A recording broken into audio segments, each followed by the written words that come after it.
नमस्कार दोस्तों, स्वागत है आप सभी का फिर से एक नए वीडियो में। तो दोस्तों, पिछले वीडियो में हमने चर्चा करी थी कि बहुत सारे यंगस्टर्स ऐसे होते हैं जिनको आर्म्ड फोर्सेस या पुलिस फोर्स की एग्जाम देनी होती है और फिजिकल एग्जाम के टाइम पे, खासकर जब रनिंग होती है उनकी, उस टाइम पे उनको हिल में या फिर शीन में बहुत ज्यादा पेन होने लगता है। पिछले वीडियो में हमने हिल पेन के बारे में चर्चा कर ली है। आज के वीडियो में हम शीन पेन के बारे में चर्चा करेंगे कि शीन पेन क्यों होता है और उसको ठीक हम कैसे कर सकते हैं। और दोस्तों, ना सिर्फ ऐसे यंगस्टर्स जिनको पुलिस फोर्स या आर्म्ड फोर्सेस की एग्जाम देनी है, लेकिन वो हर एक रनर, वो हर एक एथलीट जो अपने डे टू डे लाइफ में रनिंग करते हैं, वो हर एक को कभी ना कभी जो शीन स्प्लिंट्स है, मतलब कि शीन के भाग में जो पेन है, वो महसूस हुआ होगा। तो ये हर एक रनर को आज का जो वीडियो है वो यूजफुल हो सकता है। दोस्तों, शिन स्प्लिंट्स, जिसको मीडियल टिबियल स्ट्रेस सिंड्रोम भी बोला जाता है, वो आपके लोअर लेग में पेन की कंडीशन होती है।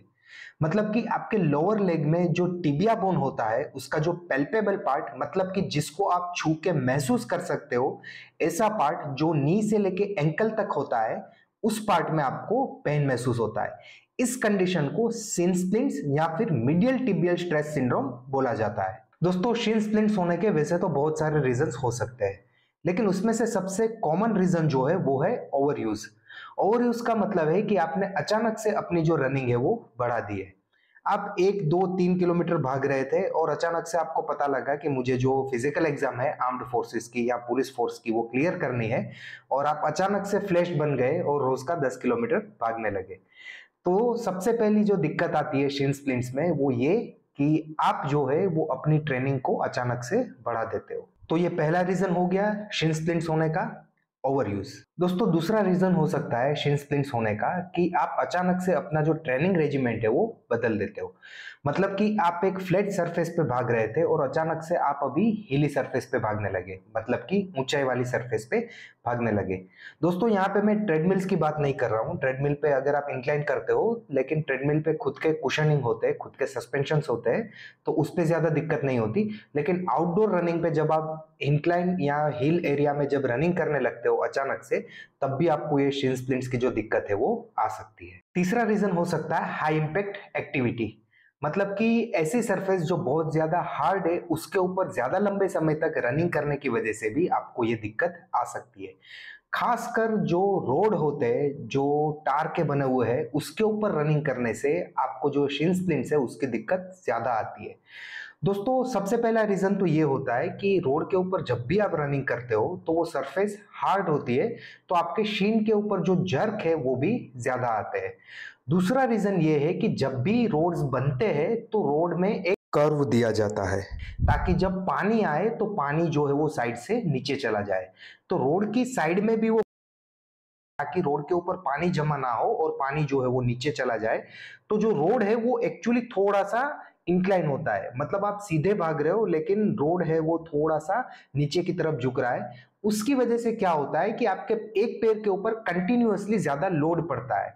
इसकी वजह से भी आपको एक पैर में शिन स्प्लिंट्स होने की दिक्कत जो है वो आ सकती है। दोस्तों, चौथा रीजन जो है वो ये है कि आप मान लो कि भाग रहे हो सिंथेटिक ट्रैक पे, मतलब सिंथेटिक ट्रैक पे आप रेगुलर अपनी प्रैक्टिस कर रहे हो, लेकिन सिंथेटिक ट्रैक है उसमें आप क्लॉकवाइज, मतलब एक ही डायरेक्शन में दौड़ रहे हो हमेशा।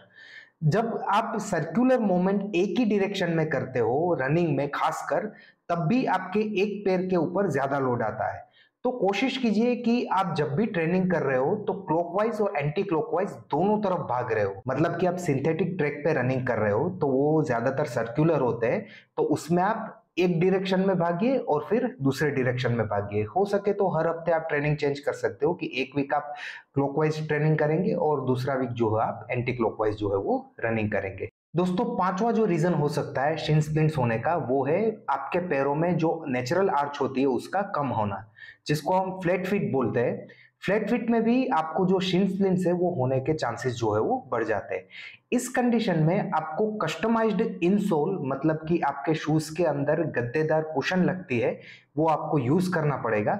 लेकिन उसके लिए आपको अपने ऑर्थोपेडिक डॉक्टर के पास जाके कौन से इंसोल्स खरीदने हैं वो आपको एक बार सलाह मशवरा करना पड़ेगा। देखिए, हील पेन की तरह आप यहाँ डायरेक्टली जो इंसोल है वो नहीं खरीद सकेंगे, क्योंकि आपकी अगर आर्च नहीं है पैर में तो उसको बनाए रखने के लिए आपको कस्टमाइज्ड इंसोल बनवाने पड़ेंगे, जो आपको एक अच्छे ऑर्थोपेडिक डॉक्टर है वही सलाह दे पाएंगे कि आपको वो कहाँ से बनवाना है और किस तरह से आपको वो डिजाइन करवाना है। चलिए दोस्तों, अब जानते हैं कि शिन स्प्लिंट्स में पेन किस तरह का होता है। दोस्तों, शिन स्प्लिंट्स में ज्यादातर जो पेन है वो लोकलाइज्ड नहीं होता है, मतलब कि पर्टिकुलर एक जगह पे नहीं होता है।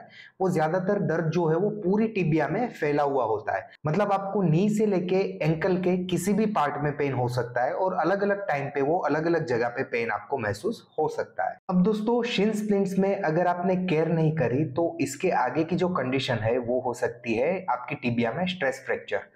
दोस्तों, स्ट्रेस फ्रैक्चर का मतलब ये नहीं है यहाँ पे कि आपकी हड्डी टूट गई, लेकिन आपकी हड्डी में बहुत बारीक सी क्रैक हो जाती है जिसको यहाँ पे स्ट्रेस फ्रैक्चर बोला जाता है, जो कि ओवर यूज की वजह से ही हो सकती है। लेकिन ये शिन स्प्लिंट्स के बाद की कंडीशन है। स्ट्रेस फ्रैक्चर में आपको पेन जो है वो बहुत ज्यादा डीप और थ्रॉम्बिंग होता है और पर्टिकुलरली एक जगह पे महसूस होता है। जबकि शिन स्प्लिंट्स में क्या होता है कि पेन आपको पूरे शिन में महसूस होता है, टिबिया में महसूस होता है, और वो इतना ज्यादा डीप नहीं होता है। वो माइल्ड सा पेन रहता है, लेकिन आपको परेशान करता रहता है कि आगे के पार्ट में आपको कुछ ना कुछ दर्द जो है वो हो रहा है। तो चलिए दोस्तों, अब जल्दी से जानते हैं कि शिन स्प्लिंट्स का इलाज क्या है, इसकी ट्रीटमेंट क्या है। तो दोस्तों, यहाँ पे सबसे पहली जो ट्रीटमेंट है, सबसे पहला जो इलाज है वो ये है कि आपको अपने बॉडी को रेस्ट देना है। आप अगर कंटिन्यूअसली रनिंग कर रहे हो काफी समय से तो आपका बॉडी जो है वो ओवर यूज हो रहा है, तो उसको रेस्ट दीजिए जिससे आपका बॉडी खुद को रिकवर कर पाए।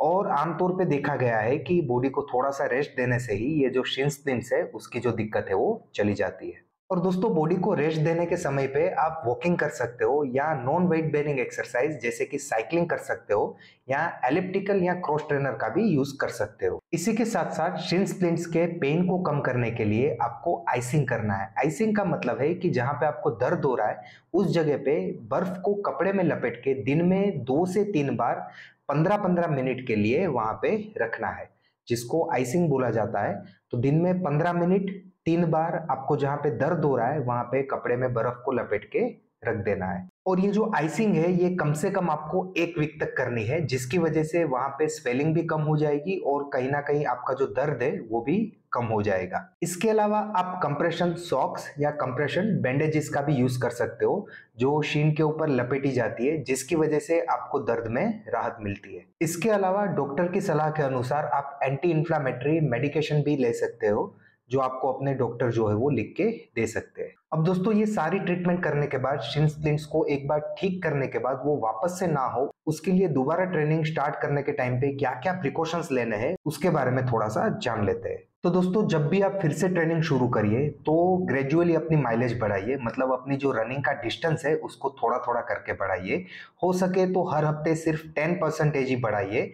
मतलब कि आप अगर 1 किलोमीटर कर रहे हो तो अगले हफ्ते आप 1100 मीटर कीजिए, उसके बाद 1100 मीटर का 10% बढ़ा दीजिए उसके बाद के हफ्ते में। ऐसा करते करते आप अपनी माइलेज बढ़ाइए तो आपको शिन स्प्लिंट्स होने की दिक्कत जो है वो वापस से नहीं होगी। दूसरा जो प्रिकॉशन यहाँ पे आपको लेना है वो ये है कि आप सॉफ्टवेयर सरफेस का यूज कीजिए रनिंग के लिए, जैसे कि ग्रास हो गया, सिंथेटिक ट्रैक हो गया या फिर ट्रेडमिल हो गया। तो ऐसे सॉफ्टवेयर सरफेस का यूज कीजिए अपनी ट्रेनिंग के लिए, जहां पे आपके जो जॉइंट्स है उसके ऊपर इम्पैक्ट कम आए और आपकी हड्डियों के ऊपर भी जो जर्क है वो कम आए। तीसरा जो प्रिकॉशन आपको लेना है वो ये कि आप हर हफ्ते कम से कम 2 दिन अपने बॉडी को रिकवर होने का टाइम दीजिए। मतलब कि 2 दिन आपको वीक में रेस्ट लेना है रनिंग से, लेकिन ये 2 दिनों में आप वॉकिंग या फिर नॉन वेट बेयरिंग एक्सरसाइज जैसे कि साइकिलिंग, एलिप्टिकल, क्रॉस ट्रेनर या फिर स्विमिंग जैसी एक्सरसाइज जो है वो आप बिल्कुल कर सकते हो। दोस्तों, चौथा प्रिकॉशन जो आपको लेना है शिन स्प्लिंट्स फिर से ना हो उसके लिए वो है स्ट्रेचिंग, खास करके अपने काफ मसल्स का स्ट्रेचिंग। काफ मसल्स के स्ट्रेचिंग के लिए जैसे आप अपनी स्क्रीन पे देख पा रहे हो, आपको एक टॉवेल को अपने पैरों के अंगूठे के आसपास लपेट के वहां से आपको 30-30 सेकेंड होल्ड करना है खींच के अपनी तरफ। और ये जब आप खिंचाव अपने काफ में महसूस करें तब आपको समझना है कि आपका जो स्ट्रेचिंग है वो हो रहा है। तो 30 सेकेंड एक पैर में होने के बाद आपको दूसरे पैर पे रिपीट करना है और दोनों पैरों पे ये 3-3 रिपीटेशंस आपको करने हैं। तो रनिंग के बाद ये 30-30 सेकेंड का जो स्ट्रेचिंग है वो 3-3 बार दोनों पैरों पे करने के बाद ही आप अपना जो आगे का जो ट्रेनिंग रूटीन है वो कंटिन्यू कीजिए। तो दोस्तों, वीडियो में हमने सबसे पहली बात ये जानी कि शिन स्प्लिंट्स में अगर आपको ठीक होना है तो खुद को देना पड़ेगा रेस्ट, और ये आइसिंग वगैरह में भी टाइम लगेगा आपको 3-4 दिन का खुद को ठीक करने के लिए। लेकिन अब सबसे बड़ी दिक्कत जो आ सकती है वो ये है कि कुछ बच्चों को अपनी फिजिकल एग्जाम से 2 दिन पहले ही शिन स्प्लिंट्स की जो दिक्कत है वो शुरू हो गई, क्योंकि 2 दिन बाद उनकी एग्जाम थी। उन्होंने खुद को ओवर ट्रेन कर लिया अपना टाइम ठीक करने के लिए, या अपना टाइम और ज्यादा कम करने के लिए, अपनी लिमिट्स को पहचानने के लिए उन्होंने बहुत ज्यादा रनिंग कर ली। तो उनको ये शिन स्प्लिंट्स की दिक्कत आने लगी अपने फिजिकल एग्जाम से 2 दिन पहले। अब ऐसे केस में आप क्या कर सकते हो दोस्तों? ऐसे केस में ये इलाज तो आप कर सकते हो, लेकिन ये इलाज 1 या 2 दिन में वर्क करेंगे नहीं। तो ऐसे टाइम पे आप सिर्फ और सिर्फ एक ही वजह से वो एग्जाम जो है उसको क्लियर कर पाओगे, वो है विल पावर। और दोस्तों, विल पावर और इच्छा शक्ति का एग्जाम्पल अगर आपको देखना हो तो आप मिल्खा सिंह मूवी देख सकते हो। दोस्तों, मिल्खा सिंह मूवी में उनकी क्वालिफायर रेस के टाइम पे ही मिल्खा सिंह जी को पैर में बहुत ही खराब चोट लग गई थी, लेकिन सिर्फ और सिर्फ अपने विल पावर और इच्छा शक्ति की बदौलत ही वो जो है वो रेस कंप्लीट कर पाए। ना ही सिर्फ उन्होंने रेस कंप्लीट करी, लेकिन उन्होंने नेशनल रिकॉर्ड जो है वो भी तोड़ दिया था। अब दोस्तों, यहाँ पे आप बोलोगे कि अंकित भाई ये सब तो फिल्मों में होता है, असली लाइफ में ऐसा कुछ पॉसिबल नहीं है। तो ये कैसे पॉसिबल है उसको थोड़ा साइंटिफिकली समझाता हूँ। अब दोस्तों देखो, जब भी आपको कोई भी फिजिकल एग्जाम क्लियर करनी हो, खासकर आर्म्ड फोर्सेस की, तो आपको अपना जो फोकस है उसको लेजर शार्प बनाना पड़ेगा। मतलब कि जैसे अर्जुन को सिर्फ चिड़िया की आंख दिख रही थी, वैसे आपको सिर्फ और सिर्फ अपना गोल दिखना चाहिए कि चाहे कुछ भी हो जाए, ये जो एग्जाम है मुझे क्लियर करनी है और अपने देश के लिए कुछ ना कुछ करना है। दोस्तों, अगर आपके दिमाग में अगर ये बात चल रही होगी कि मुझे अपने देश की सेवा के लिए ये एग्जाम कैसे भी करके क्लियर करनी है, सिर्फ आपको फिनिश लाइन दिख रही होगी, तो ये 1600 मीटर जो है वो आपकी पलक झपकते ही खत्म हो जाएंगे। क्यों? क्योंकि देखिए दोस्तों, जब भी आपका फोकस किसी एक चीज पे होता है, किसी एक गोल पे होता है, या कोई ऐसी स्ट्रेस कंडीशन होती है जिसमें आपको सिर्फ एक ही चीज दिख रही हो और कैसे भी करके उसको पार करना हो, तो आपका बॉडी जो है वो एपिनेफ्रिन हार्मोन जो है वो रिलीज करवाते हैं। ये जो एपिनेफ्रिन हार्मोन्स होते हैं वो क्या करते हैं कि आपका जो ध्यान है वो पेन से हटा के आप जो एक्टिविटी करते हो उसमें आपका फोकस जो है वो बढ़ा देते हैं। दोस्तों, पेन तो होगा, मुझे भी पता है, शिन स्प्लिंट्स का पेन जो है वो जाएगा नहीं एक दिन में, लेकिन आपका फोकस इतना शार्प है, आपका गोल इतना जरूरी है आपको अचीव करना कि आपका जो पेन है वो आपको महसूस नहीं होगा, और ये एपिनेफ्रिन जो हार्मोन है वो आपकी रनिंग जो है वो क्लियर करवा देंगे। उसके साथ साथ एंडोर्फिन भी रिलीज होंगे। ये जो एंडोर्फिन है वो पेन को मास्क करने का काम करेंगे, मतलब कि वो पेन किलर की तरह काम करेंगे। और जो एपिनेफ्रिन है, एपिनेफ्रिन हार्मोन्स है, वो आपके पेन की तरफ आपका ध्यान जाने नहीं देंगे, वो आपका फोकस जो है वो आपकी गोल की तरफ बढ़ाएंगे। तो सबसे पहले आपको मेंटली खुद को ऐसे प्रिपेयर करना पड़ेगा कि चाहे कुछ भी हो जाए, मर के आऊंगा, लेकिन ये जो 1600 मीटर है वो कंप्लीट करके आऊंगा। तो देखिए, मरोगे तो आप बिल्कुल नहीं, कंप्लीट होने के बाद आपको दर्द जरूर होगा, क्योंकि उसके बाद जो एपिनेफ्रिन है उसका जो पीक है वो कम हो जाएगा, लेकिन उसके बाद आपकी जो 1600 मीटर है वो कंप्लीट हो चुकी होगी, और उसकी खुशी में आपका जो दर्द है वो भी कम होगा आपको। तो दोस्तों, सिर्फ फिल्मी बातें नहीं थी, आप अगर अपने फोकस को बढ़ा सकते हैं तो आपका बॉडी जो है वो आपको अपना गोल अचीव करने में किसी भी लिमिट तक लेके जा सकता है, लेकिन वो लिमिट क्रॉस होने के बाद डॉक्टर के पास जाना जरूरी है। तो दोस्तों, कई बार कुछ अच्छे मूवीज ऐसे होते हैं जो आपको अपने गोल्स अचीव करने के लिए इंस्पायर कर सकते हैं, लेकिन दोस्तों ये मूवीज ऐसे होने चाहिए जो आपको अपने गोल्स की तरफ लेके जाए, ना कि आपको दारू या सिगरेट पीना सिखाए।